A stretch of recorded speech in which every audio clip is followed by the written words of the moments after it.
The belief that most toilet paper sold for home use in France is pink is a persistent and colorful misconception, one that has woven itself into the fabric of pop culture and travel anecdotes alike.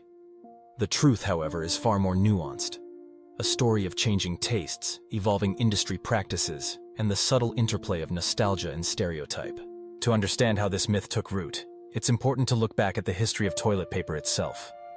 In the mid-20th century, colored toilet paper was a widespread phenomenon, not just in France, but across many Western nations.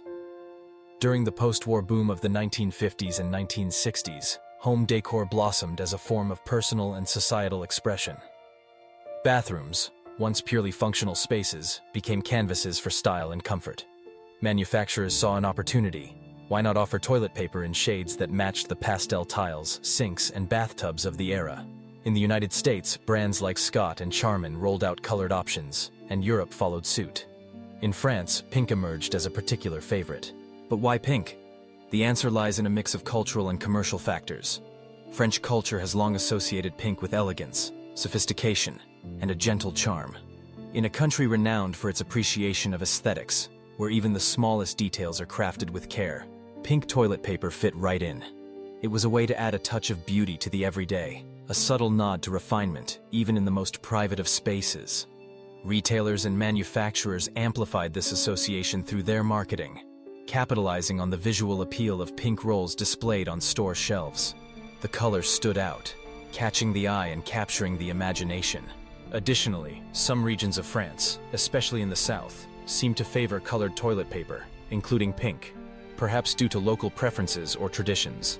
This regional popularity may have contributed to the perception that pink was dominant across the country. French brands such as Lotus and Le Trèfle, both household names, produced and advertised pink toilet paper, embedding it even deeper into the French domestic landscape. As the decades rolled on, however, the world changed. Environmental awareness began to reshape consumer choices and manufacturing practices. Colored toilet paper, once a symbol of style, came under scrutiny for its use of dyes, which are less environmentally friendly and can complicate the recycling process. As sustainability climbed the list of consumer priorities, companies responded. Brands like Le Trèfle and Renova, once purveyors of colorful options, shifted their emphasis toward white or unbleached products, touting their eco-friendly credentials. Health considerations played a role as well. Concerns about skin sensitivity and potential irritation from dyes led many consumers to prefer hypoallergenic, uncolored toilet paper. This trend was global in scope, but it resonated strongly in France, a country where personal care and wellness are highly valued. Market dynamics further accelerated the shift.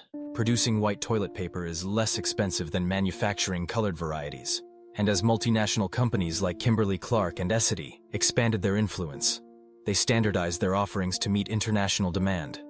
The result?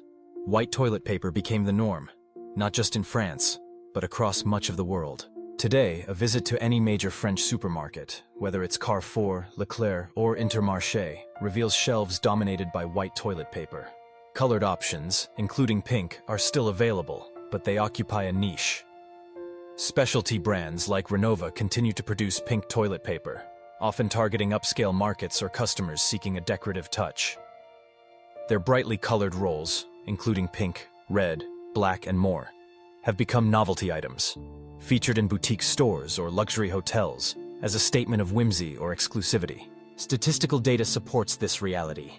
Industry reports indicate that white toilet paper represents the overwhelming majority of sales in France, as it does in most European countries.